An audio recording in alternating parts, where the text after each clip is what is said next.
On a testé l'iPhone Air pendant 10 jours et on te dit pourquoi tu ne dois pas l'acheter dans le test pressé de la semaine. L'iPhone Air, c'est le tout nouveau smartphone d'Apple qui renaît avec l'innovation. C'est le plus fin, 5,6 mm d'épaisseur, 165 grammes. C'est vraiment un smartphone censé être révolutionnaire, une nouvelle ère pour Apple. Alors oui, le design est vraiment impressionnant. On a un smartphone ultra fin, ultra léger, qui se glisse facilement dans la poche, mais qui finalement n'est pas très simple à manier au quotidien. Et en plus, on a tendance à penser qu'il va tomber de la poche. Pour relever cette prouesse technologique, Apple a intégré tous les composants au niveau du plateau, c'est-à-dire dans le module photo, qui ressemble un peu à ce qu'on a vu sur les Pixels. Et la batterie, elle, est logée en dessous.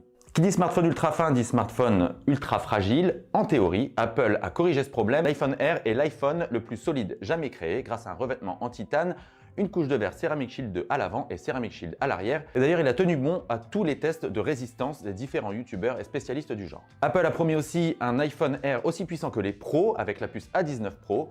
Malheureusement, ce n'est pas tout à fait le cas. C'est un smartphone très performant, mais il est beaucoup trop fin et il ne dissipe pas très bien la chaleur. Du coup, ses performances sont réduites par rapport à un Pro. La grande question sur cet iPhone Air, c'était de savoir si Apple avait réussi à faire moins de compromis que Samsung avec son Galaxy S25 Edge. Malheureusement, ce n'est pas le cas et ça, c'est dû principalement au problème de miniaturisation des composants du marché. L'iPhone Air a les mêmes faiblesses que le Galaxy S25 Edge. L'autonomie est très moyenne parce que la batterie est petite, donc on tient jamais la journée entière. La charge est très lente parce que pour éviter la chauffe, on met une charge pas trop rapide. Il n'y a qu'un seul module photo, du coup moins de polyvalence en photographie et en vidéo. L'audio, n'en parlons pas, c'est une catastrophe parce que le seul haut-parleur, c'est celui des conversations téléphoniques. Et il y a un autre petit problème aussi, c'est qu'il ne peut pas accueillir de carte SIM, il est eSIM only, donc il va falloir contacter l'opérateur pour passer sur une eSIM et ça, pour certains utilisateurs, c'est un petit peu embêtant. Et enfin, son principal problème, c'est son prix. Il est proposé à 1 229 €. C'est à peu près 100 € de moins que l'iPhone 17 Pro qui lui est beaucoup plus polyvalent. Et si vous avez un budget plus limité, l'iPhone 17, lui, il est au moins aussi bon que l'iPhone Air, voire meilleur sur plein d'autres critères.